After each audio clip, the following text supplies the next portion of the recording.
아프리카 한 부족사회에는 결혼을 앞둔 처녀들에게 행하는 한 가지 행사가 있습니다. 그것은 많은 처녀들이 옥수수 밭밭 한 고랑씩을 맡아가지고 그 고랑에서 끝까지 그 고랑만 쭉 따라가면서 옥수수를 하나 택하는데, 어떤 옥수수를 택하는가 하면 그 고랑에서 제일 크다 여겨지는 옥수수를 택해가지고 나가는 그런 프로그램입니다. 그러니까 여러 처녀들이 한 고랑씩을 맡아가지고 다 출발해요. 출발하는데 조건이 있어요. 그 조건이 뭔가 하면 돌아올 수는 없어요. 한 번 가면 돌아올 수는 없고, 한 번 따면 그 앞에 더 좋은 것이 있어도 딸 수 없어요. 그러니까 자기가 이 고랑에서 이것이 제일 크다 싶으면 그걸 따서 마지막까지 갈 수밖에 없는 것입니다. 그래서 그 중에서 가장 큰 옥수수를 딴 처녀에게 그 나라의 영광을 올려드리는 그런 프로그램인 것입니다. 이는 시집갈 처녀들이 남편 될 사람을 선택하는데 세월과 기회는 되돌릴 수 없음을 교훈하는 그런 행사입니다. 그래서 아까 마음에 드는 거 그냥 따가지고 올 걸, 이런 마음을 가지고 마지막을 맞이하는 사람이 많은데, 대부분 보면은 생각보다도 작은 옥수수를 따가지고 나온다는 거죠. 왜냐하니까 여기서 볼 때 저 멀리 보이는 것이 좀 더 커 보이는 것 같아가지고, 야, 이것보다는 저게 더 크겠다 이 생각하고서 갔는데 막상 가보면 그렇지 않는 경우들이 많다는 거죠. 그래서 마지막에 보면은 그렇게 좋지 않는 옥수수를 따가지고 나오는 여인들이 많이 있었다는 것입니다.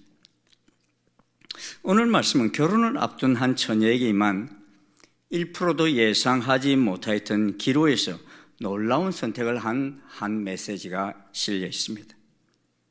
구약에는 오래전부터 메시아가 탄생할 것을 예언하고 있습니다.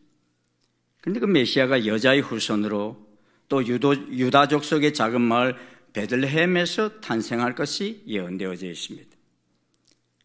이런 예언이 되어져 있었지만 그 어떤 여인도 그 여자가 자기가 될 것을 상상해 본 사람은 없었습니다. 그런데 어느 날 한 여자가 메시아를 잉태할 여인으로 선택되어진 것입니다. 그 여인의 이름이 마리아입니다. 어느 날 천사 가브리엘은 하나님의 보내심을 받들어 갈릴리 나사렛 동네에 찾아왔습니다. 나사렛은 오염되지 않는 한적한 시골이, 그런데 이곳에 세상에 때묻지 않는 순박한 시골 처녀 마리아가 살고 있었어요. 그런데 이 마리아는 가난한 목소이지만 다윗의 가문인 요셉과 정혼한 상황이었습니다. 당시 유대 결혼 풍습은 정혼을 하게 되면, 우리는 정혼이라는 말을 안 쓰잖아요, 그죠? 그래서 그런 의미가 잘 없는데, 이 정혼을 하게 되면 법적으로는 부부이지만 혼례식을 올리기까지 거의 1년 동안 순결을 지켜야 하는 그런 상황이었습니다. 이는 정혼을 하게 되면 법적 부부가 되지만 합방을 하는 것은 집을 마련한 후에 합방을 하기 때문에 그동안 부부로서의 정절을 지킬 의무가 발생합니다. 그러므로 성경은 마리아가 다윗의 자손 요셉과 정혼했다는 것은 법적 부부가 되었지만 아직 합방은 하지 않는 순결한 처녀라는 사실을 강조하고 있습니다. 이는 메시아에 대한 예언의 성취 면에서 중요합니다. 하나님 다윗의 후손 가운데 메시아를 주시겠다고 약속하셨지만 또한 처녀의 몸에서 메시아가 탄생할 것이라 예언하셨습니다. 그러므로 마리아는 법적으로는 요셉의 아내요, 육체적으로는 몸과 마음이 깨끗한 처녀로서 메시아를 낳을 수 있는 조건을 갖추고 있었습니다. 그러나 이런 조건만으로 마리아가 택함받은 것은 아닙니다. 마리아는 하나님 뜻에 순종할 수 있는 준비된 그릇이었습니다. 하지만 요셉과 정혼한 마리아로서 요셉과 합방도 하지 않는 상태에서 아이를 갖는다는 것의 심정이 어떠했겠는지 여러분 한번 상상해 보십시오. 마리아는 꿈 같은 시절을 보내고 있었을 것입니다. 이제 얼마 있지 않으면 요셉과 결혼하여 합방하게 되기에 마리아는 믿음직한 요셉을 생각할 때마다 설레는 가슴을 안고 요셉과 함께할 그날을 기다리고 있었을 것입니다. 이때가 여인에게 가장 행복한 때가 아니겠습니까? 그런데 이때 전혀 1%도 예상치 못한 일이 발생했습니다. 28절 보십시오. 은혜를 받은 자여 평안할지어다. 주께서 너와 함께 하시도다. 천사 가브리엘의 방문 인사를 받은 것입니다. 마리아가 이 말을 듣고 얼마나 놀랐는지 그 말에 그 감정이 담겨 있습니다. 그래서 마리아는 아니 이런 인사가 어찌 됨인가 이렇게 생각합니다. 마리아는 현재 요셉과 결혼을 꿈꾸고 있을 때였기에 이런 인사의 의미를 잘 이해할 수가 없었습니다. 왜냐하면 그녀에게서 일어날 일을 예측하지 못했기 때문입니다. 가브리엘 천사는 다시 한번 마리아여 무수하지 말라 네가 하나님께 은혜를 입었느니라 말하였습니다. 여러분 평생에 천사가 찾아온 일이 있습니까? 있어요? 저도 없습니다. 아마 마리아도 이전에 그런 일이 없었을 거예요. 그러니 여러분 천사가 찾아왔다는 것만 해도 얼마나 놀라운 일이에요. 그런데 천사로부터 어떤 말까지 들으니 얼마나 무서웠겠어요. 그런데 마리아가 받은 은혜가 무엇입니까? 은혜란 값없이 주어지는 일방적인 은총이나 선물 등을 말합니다. 우리는 예기치 못한 선물을 받거나 어떤 자리에 택함을 받았을 때 은혜를 받았다라고 말합니다. 시험 공부를 많이 하지 않았는데 그래도 조금 공부한 데서 문제가 나왔을 때 세상 사람들은 재수가 좋았다 말하지만 하나님을 믿는 이들은 야 하나님의 은혜다 이렇게 말하지. 그런데 이런 은혜 가운데 가장 복된 은혜가 무엇이겠습니까? 지옥 가야 할 우리들이 하나님의 은혜로 천국 백성이 된 것뿐만 아니라 하나님을 아버지라 부를 수 있는 것, 이런 택함을 받은 것 얼마나 큰 은혜입니까? 안 그렇습니까 여러분? 이보다 더 큰 은혜가 있겠습니까? 있습니다.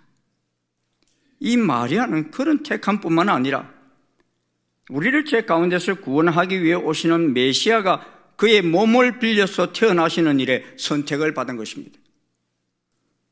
아무 자격도 없는 사람이 하나님 부르심을 받아 쓰임 받는다는 것은 영광 중에 영광이 아닐 수 없습니다. 우리가 교회에서 참 봉사하고 예배를 돕고 또 하나님을 찬양하며 우리의 다음 세대들을 양육하며 보이지 않는 곳에서 이름도 없이 빛도 없이 택함받아 사역하는 일들, 작은 일처럼 보이지만 하나님 앞에 얼마나 귀하고 아름다운 일인지 모릅니다. 그런데 마리아는 하나님께 특별한 은혜를 입었습니다. 세상에서 단 한 사람밖에 택함받지 못하는 자리에 부름을 받은 것입니다. 그러기에 그 은혜가 얼마나 놀라운지 천사 가브리엘도 부러운 듯 말했습니다. 그런데 이 은혜가 마리아에게 임한 것입니다. 만일 마리아가 이런 은혜를 받지 않았다면 어떤 인생을 살았겠습니까? 그녀는 요셉과 결혼하여 단란한 가정을 꿈꾸는 평범한 주부가 되었을 것입니다. 그러나 하나님의 은혜로 말미암아 마리아는 창세 이후로 단 한 번뿐인 귀한 역할에 부름받은 여인이 되었습니다.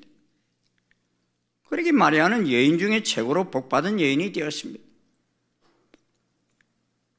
이처럼 하나님은 평범한 여인을 더러 비범하게 쓰셨습니다. 하나님 문명의 아브라함을 부르셔서 믿음의 조상으로 삼으셨습니다. 다윗처럼 아무도 기대하지 않는 이를 부르셔서 별과 같은 인생을 살도록 하셨습니다. 예수님은 평범한 갈릴리 어부들을 부르셔서 제자로 삼으셨고, 예수님을 따르는 성도들을 잡아들이기 위해 다메섹으로 향하던 자를 택하여 세상을 복음화하는 위대한 사도로 부르셨습니다.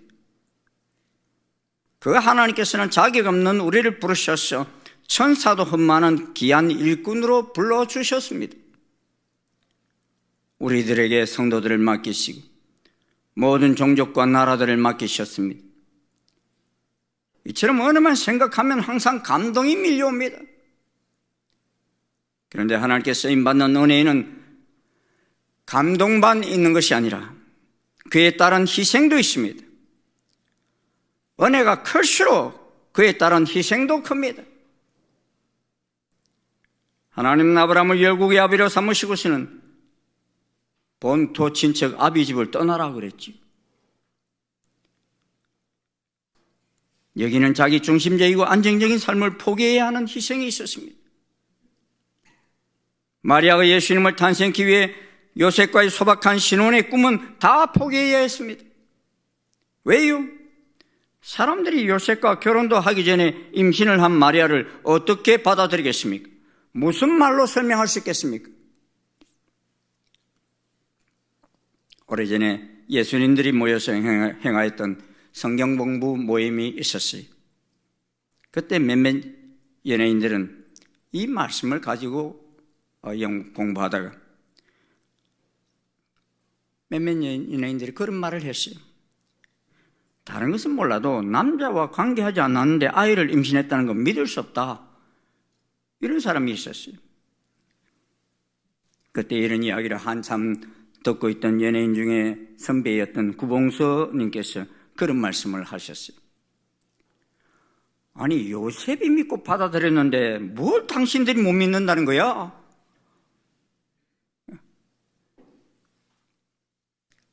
이 말 한마디에 일순간 침묵이 흘러버렸습니다. 처녀로서 아기를 배웠다는 것, 이 가전 오해는 2000년이 지나도록 계속되고 있었던 것입니다. 그런데 이로써 끝입니까? 나중에는 예수님이 십자가에 못 박혀 처형당하는 모습을 마리아는 지켜봐야 했습니다. 이는 칼이 그 마음을 찌르는 듯한 아픔이었습니다.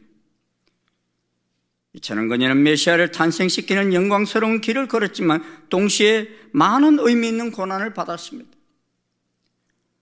조개가 살 속에 파고든 모래 알갱이를 감싸안고 자신의 살을 깎아서 진주를 만드는 것 같은 아름다운 고난이 있었습니다. 세상에서 당하는 고난은 사람을 슬프게 합니다. 그러나 그리스도를 위해 받는 고난에는 기쁨이 있습니다. 우리 믿음을 강건하게 하고 새 생명을 탄생케 합니다. 하나님께서 쓰신 위대한 종들은 한결같이 고난의 종이었습니다. 다윗, 바울 등 어느 사람도 고난 없이 위대하게 된 사람은 없습니다. 우리는 예수님의 제자로서 여러 가지 인생 고난을 받습니다. 늘 하나님 말씀에 순종하고자 애쓰고 또한 영광스러운 주님의 일꾼의 직분을 감당하기 위해 많은 수고를 합니다. 몇 명 되지도 않는 다락방 식구를 이끄는데도 쉽지가 않습니다. 교회 학교를 이끄는 목회자들 보면 100명도 되지 않는 공동체이지만 그 양들 가운데 돌봄이 많이 필요한 양들이 있어 잠 못 이루며 아파하는 모습을 봅니다. 그런데도 우리가 왜 이렇게 희생을 하는 것입니까? 이는 우리에게 주신 사명이 영광스럽기 때문입니다. 다니엘 12장 3절은 말합니다. 많은 사람을 옳은 대로 돌아오게 한 자는 별과 같이 영원토록 빛나리라. 주님의 동력자가 되어드린 우리의 수고는 결코 헛되지 않다는 것입니다. 은혜를 입은 자여 평안할지어다. 비천한 우리를 들어서 하나님의 일꾼 삼으시는 하나님께 감사와 찬양을 드리시길 축원합니다. 그러면 마리아의 몸을 빌어 탄생하실 예수님은 어떤 분이십니까? 첫째는 예수님은 구원자이십니다. 31절입니다. 같이 한번 읽어보시겠습니다. 시작. 보라, 내가 잉태하여 아들을 낳으리니 그 이름을 예수라 하라. 천사는 수태하게 될 아기의 이름을 예수라고 짓도록 하였습니다. 예수라는 이름의 뜻은 구원자라는 뜻입니다. 예수님은 이 땅의 죄 문제를 해결하시기 위해 오셨습니다. 인간 사회를 살펴보면 많은 문제들이 있습니다. 우리나라뿐만 아니라 많은 나라들에서 이념의 대결이 강하게 충돌하고 있습니다. 그러다 보니 지도자가 바뀌는 시점으로 엄청난 변화가 몰아칩니다. 이번에 트럼프 미국 대통령이 집권하면서 선포한 말이 뭡니까? 미국에는 남자와 여자만 존재한다, 이런 선언을 했어요. 그리고 더 이상 트랜스젠더가 여성의 경기에는 참여할 수 없다고 선언했습니다. 그걸 사인하는데요, 많은 여성 미국 선수들이 둘러싸이는 가운데서 사인을 했어요. 이는 남성 수영대회에서 백등한 선수가 자기는 이제부터 여자다 하면서 여성 경기에 참여해서 1등을 해버렸어요. 이런 일들이 여러 경기에서 나타났고 올림픽에조차 등장했어요. 그래, 앞으로 있을 어떤 올림픽이든지 이 트랜스젠더들은 입국을 못하게 하겠다고 그랬어요. 교도소에도 남자인데 자기는 여자라고 해서 여성 교도소에 들어가서 여자 죄수들을 임신시켜버리는 일들이 있었어요. 이런 문제들을 자세히 들여다보면 결국은 하나님의 말씀을 거역하는 죄의 문제입니다. 인간은 죄 때문에 행복한 에덴 동산을 잃어버리고 유리방황하는 인생을 살게 되었고 끊임없이 죄로 인하여 탄식합니다. 구원받은 성도들조차 내면 속에 있는 죄의 찌꺼기로 인해서 고통합니다. 저는 예수님의 온유함을 배우고자 몸부림치지만 때로는 티끌 같은 작은 문제로 인해서 화를 낼 때도 있습니다. 한 번 분을 내면 잔잔했던 내면은 헝클어진 머리처럼 되어서 마음의 평강을 잃어버리고 지옥처럼 변해버리게 되는 것을 봅니다. 이처럼 구원받기 전에는 구원받은 후에나 우리를 고통스럽게 하는 것은 죄 때문입니다. 칼하임은 인간의 죄가 얼마나 크고 심각한지 양팔 저울 한쪽에는 한 사람의 죄를 달아놓고 다른 편에는 지구를 달아놓았는데 저울이 사람의 죄 쪽으로 더 기울였다, 그렇게 말했어요. 이렇게 크고 심각한 인간의 죄 문제를 누가 해결할 수 있겠습니까? 하나님의 아들 예수님께서 이런 우리의 죄 문제를 해결하기 위해서 말씀대로 육신을 입고 여자의 몸을 통하여 이 땅에 오게 하신 것입니다. 우리가 지은 과거와 현재뿐만 아니라 미래의 지을 죄까지도 다 해결하기 위해서 이 땅에 오신 것입니다. 마리아의 몸을 빌어 탄생하신 예수님은 어떤 분이십니까? 예수님은 큰 자이십니다. 32절 말씀입니다. 같이 읽겠습니다. 시작. 그가 큰 자가 되고 지극히 높으신 이의 아들이라 일컬어질 것이요. 세례 요한도 주님 앞에서 큰 자라고 불리었습니다. 하지만 예수님은 지극히 높으신 하나님의 아들로서 본체가 큰 자입니다. 사람은 위대한 일을 하여서 큰 자가 되기도 합니다. 그러나 아예 존재 자체가 큰 자이신 분이 있습니다. 천부장이 바울 사도에게 그런 말을 하죠. 나는 돈을 많이 들여서 이 시민권을 얻었노라. 로마 시민권을 말합니다. 그러자 바울이 뭐랍니까? 나는 나면서부터다. 아주 놀라운 말이지. 우리 같은 로마 시민이지만 태생 자체가 다르다는 것입니다. 예수님의 위대성은 예수님의 삶 속에서 하신 말씀과 사역을 통해서 온전히 나타났습니다. 태어나시는 것부터가 사람의 한계를 넘어서셨고 장사 지낸 지 사흘 만에 다시 살아나시며 구름 타고 승천하시는 자체가 사람으로서 하실 수 없는 일들을 하셨습니다. 그리고 그 무엇보다도 세상 죄를 지고 가는 하나님의 어린 양이 되셨다는 것 자체가 큰 자이신 예수님이 아니시고서는 어떤 사람도 할 수 없는 일을 이루시기 위해 오신 분이신 것입니다. 이 예수님은 우리를 영원히 다스릴 왕이 되십니다. 32절 중반절에서 33절까지입니다. 같이 읽겠습니다. 주 하나님께서 그 조상 다윗의 왕위를 그에게 주시니 그 나라가 무궁하리라. 예수는 왕으로 오시되 하나님이 다윗에게 약속하신 대로 다윗의 위를 이어 받은 왕으로 오셨습니다. 다윗의 위를 이어받았다는 것은 왕 대신 예수님의 정통성을 말해줍니다. 예수님은 다윗과 같은 공평과 정의로 다스리시고 또 목자가 양들을 돌보시는 것처럼 다스리십니다.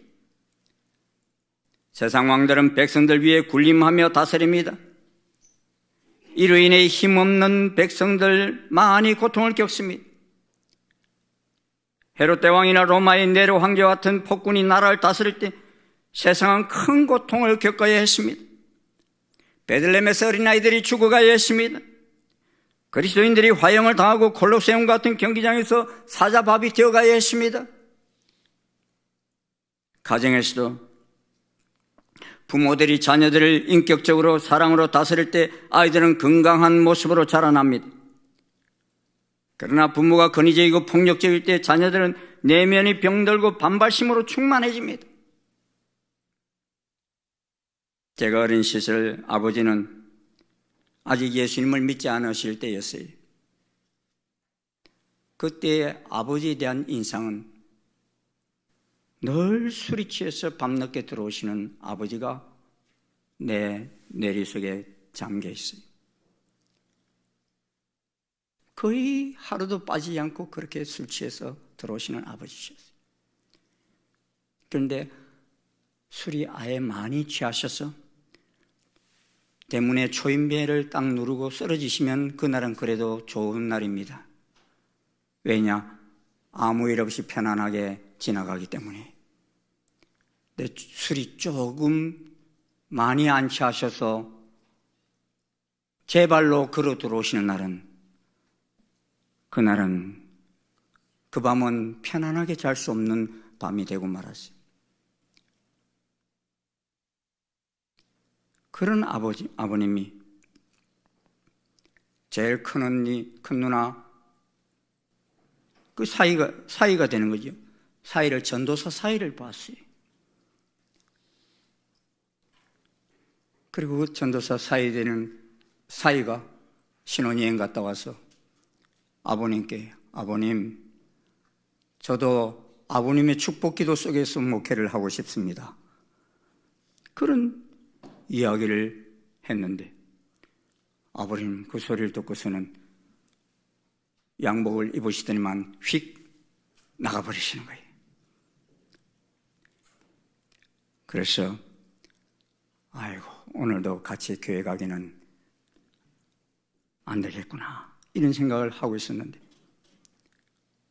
우리 모두 8명이 엄마하고 같이 이렇게 교회 갔는데 교회 가서 보니까요 맨 앞자리에 우리 아버님 같은 분이 기도하고 계시는 거예요. 할렐루야. 저는요 우리 아버지가 예수를 믿는다는 것은 제 머릿속에 1%도 상상이 되지 않는 사람이에요.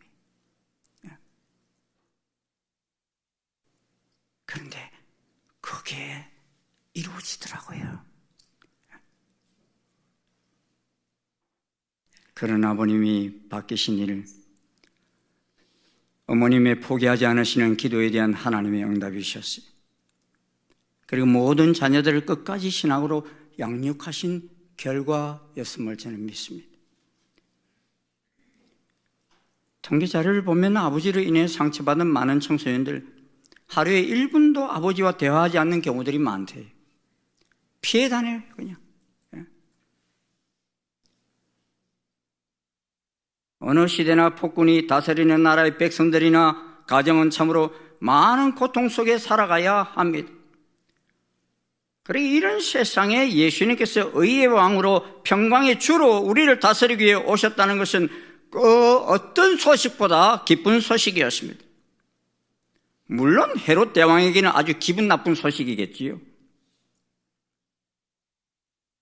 예수님은 만왕의 왕으로 오셨지만 높은 보좌에 앉아 군림하지 않으시고 작은 마을 베들레헴의 말구에 오셔서 아파하는 우리 인생들의 친구가 되어 주셨습니다. 왕으로 오셨는데 섬기는 왕으로 오셔서 우리의 갈 길을 인도하여 주셨습니다. 그러기에 이처럼 누구든지 예수님의 다스림을 받을 때 진정으로 행복한 인생을 살 수 있습니다. 하나님 백성으로서 거룩하고 품위 있는 생활을 하게 됩니다. 세상 나라는 아무리 훌륭해도 죽으면 끝이 납니다. 그러나 예수님의 나라는 영원합니다. 예수님은 우리를 영원히 다스리시는 왕이십니다. 예수님의 나라가 영원한 것은 예수님께서 십자가와 부활로서 죄와 죽음의 사탄의 권세를 파셨기 때문입니다. 우리가 예수님의 다스림 아래에 있기 위해서는 날마다 자기를 비우고 마음의 왕자에 예수님을 모시고 다스림받는 생활을 하여야 합니다. 34절을 보십시오. 천사의 말을 들은 마리아는 자신은 사내를 알지 못하는데 어찌 아이를 뵐 수 있느냐고 물었습니다. 이에 천사는 성령이 내게 임하시고 지극히 높으시니 능력이 너를 덮음으로 하나님의 아들을 낳을 것이다 설명해 주었습니다. 마리아가 처녀의 몸으로 잉태한다는 것은 인간의 이성으로는 이해할 수 없는 신비에 속한 일입니다. 그러나 성령님께서 임하고 천지를 창조하신 하나님의 능력이 임할 때 이성을 초월한 일도 능히 이루어진다는 것입니다. 천지를 창조하실 때도 성령님이 역사하셨고, 예수님이 탄생하실 때도 성령님이 역사하셨고, 인간이 구원함을 받을 때도 성령님이 역사하십니다. 새 생명이 잉태하는 곳에는 항상 성령님이 계십니다. 한 영혼이 죄를 회개하고 구원받는 것은 처녀가 잉태하는 것만큼이나 위대한 일이요 힘든 일입니다. 그러나 성령님이 역사하실 때 놀라운 역사가 일어납니다. 천사는 마리아에게 믿음을 심기 위해 엘리사벳의 예를 들었습니다. 36절을 보십시오. 같이 읽겠습니다. 시작. 보라, 내 친족 엘리사벳도 늙어서 아들을 배었느니라. 본래 임신하지 못한다고 알려진 이가 이미 6달이 되었나니 대저 하나님의 모든 말씀은 능하지 못하심이 없느니라. 아멘. 천사의 말을 듣고 마리아는 어떻게 반응했습니까? 38절입니다. 같이 읽겠습니다. 마리아가 이르되 주의 여종이오니 말씀대로 내게 이루어지이다 하매 천사가 떠나가니라. 마리아는 즉시 대답했습니다. 마리아는 주의 여종으로서 하나님의 뜻에 기꺼이 순종했습니다. 인간적으로 생각하면 이런 결정을 내리기가 참으로 쉽지 않습니다. 당시 사회에서 부모님의 의견도 들어야 하고 요셉과 상의도 해야 할 것 같습니다. 그러나 마리아는 하나님 앞에서 주의 뜻이라면 무엇이든지 기꺼이 순종하고자 하는 여정으로 자신을 깊이 인식하고 있었습니다. 주의 여종이오니 말씀대로 내게 이루어지이다. 이 결단은 마리아가 이 땅에 메시아가 탄생하도록 하는 위대한 결단이었습니다. 하나님의 역사는 하나님 스스로 이루실 수 있습니다. 하지만 하나님은 우리 인생들의 순종을 통하여 이루시고자 하실 때가 많습니다. 그래서 때로는 기다리시기도 하고 때로는 사람들과 동력하시기도 위해 부족한 사람을 부르시기도 하셨습니다. 그런데 그 역사 속에서는 반드시 말씀대로 내게 이루어지이다라는 순종 없이는 쉽게 일어나지 않습니다. 하나님 믿음으로 이삭을 드리고자 했던 이삭의 아브라함의 순종을 통하여 일하셨고, 소년 다윗의 믿음으로 물맷돌 5개를 가지고 골리앗을 향하여 나아가는 결단을 통하여 일하셨습니다. 죽으면 죽으리라는 각오를 가지고 민족의 운명을 가슴에 안고 왕에게로 나아가는 에스더의 발걸음을 통하여 하나님은 일하셨습니다. 이 모든 결단들은 내 평안을 위한 발걸음이 아닙니다. 이 모든 결단들은 하나님 말씀이 성취되기를 소원하는 발걸음입니다. 그 모든 일들이 내 생각과 다르고 나는 죽어질지라도 하나님 계획하심이 성취되기를 소원하는 마음으로 자신을 내어드릴 때 일어났습니다. 그러게 되는 언제나 하나같이 하나님 뜻에 순종하고자 하나님의 음성을 들으려는 마음을 가졌습니다. 순종은 우리 몸의 족쇄를 채우는 것이 아니라 하나님이 준비하신 축복의 세계로 들어가는 관문입니다. 우리가 마리아와 같이 주의 종이의 말씀대로 내게 이루어지어다 라는 자세를 가지고 있을 때 하나님은 우리를 통해서 일하십니다. 마리아는 믿음으로 순종했지만 마음의 위로와 상담이 필요했습니다. 이때 마리아는 누구를 찾아갑니까? 엄마를 찾아가 엄마 큰일 났어요, 나 임신했어요 말했습니까? 아니면 요셉을 찾아가 자초지종을 이야기하면서 이해해 달라고 했습니까? 마리아는 신앙의 선배인 엘리사벳을 찾아갔습니다. 이 엘리사벳은 예수님보다 6개월 먼저 태어난 세례요한의 어머니이십니다. 노년의 세례요한을 임신한 상태에 있을 때 마리아가 찾아간 것입니다. 일반적으로 영적인 사람은 영적인 사람을 찾아가지만 인간적인 사람은 인간적인 사람을 찾아가 도움을 구합니다. 만일 마리아가 그의 어머니나 요셉을 찾아갔다면 인간적인 생각에 빠져 힘들었을 것입니다. 그러나 엘리사벳을 찾아가서 가장 합당한 충고를 들을 수 있었습니다. 엘리사벳은 마리아의 무난함을 들었을 때 아이가 복중에서 뛰놀았습니다. 그러자 엘리사벳의 성령님의 충만함을 입어 큰 소리로 외쳤습니다.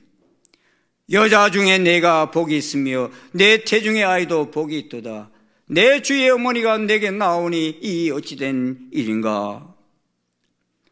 엘리사벳은 성령님이 마리아에게 어떻게 역사하는가를 분별하고 하나님 편에서 해석하고 상담해 주었습니다. 만약 엘리사벳이 인간적인 눈으로만 마리아를 보았다면 어쩌다가 이런 일이 일어난 거야 하고 걱정하는 말을 하였을 것입니다. 그런데 이미 그녀 속에 말씀하시는 성령님의 음성을 들었기에 도리어 마리아를 축복하는 말을 하였던 것입니다. 그러게 딸 같은 마리아에게 내 주의 어머니라고 호칭하며 마리아의 결단을 축복해 준 것입니다. 엘리사벳의 상담을 들은 후 마리아의 심령에 드리워졌던 인간적인 생각이 사라지고 성령님의 밝은 빛이 비추어졌습니다. 기쁨과 감사의 찬양이 샘물처럼 터졌습니다. 우리 46절부터 한번 같이 읽겠습니다. 시작. 마리아가 이르되 내 영혼이 주를 찬양하며 내 마음이 하나님 내 구주를 기뻐하였으면 그의 여정의 빛의 남을 돌아보셨습니다. 보라 이제 후로는 만세 나를 복이 있다 일컬으리로다. 마리아는 비천한 자에게 임한 하나님의 은혜를 찬양하였습니다. 더 나아가 신실한 약속을 지키실 하나님을 찬양했습니다. 예수는 마리아의 몸을 빌어 이 땅에 탄생하신 구세주이시요 하나님의 아들이십니다. 우리를 영원히 다스리시는 왕으로 오셨습니다.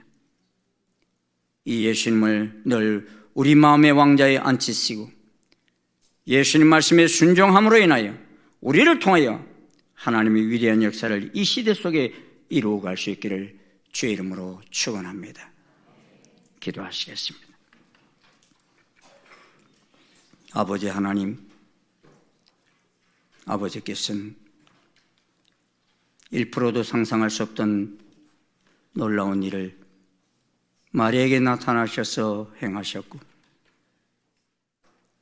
그 놀라운 일을 주의 여종 마리아는 주의 여종이 오니 말씀대로 내게 이루어지이다라는 결단의 고백을 드림으로 인해서 그녀를 통하여 메시아가 이 세상에 탄생하는 놀라운 역사를 경험하게 되었습니다. 하나님, 저희들 이 시대 속에 주님 앞에 서서 주님 말씀하시는 이 놀라운 말씀에 말씀대로 내게 이루어지이다라는 고백으로 나아갈 수 있는 저희들 되게 도와주시옵소서. 그래서 저희를 통하여 하나님께서 이루시고자 하시는 놀라운 구원의 역사를 주님 일구 가는 것을 보게 도와주시옵시고 우리가 은혜 받은 자인 것을 다시 한번 깨닫는 저희들 되게 인도해 주시옵소서. 예수님 이름으로 기도드리옵나이다. 아멘.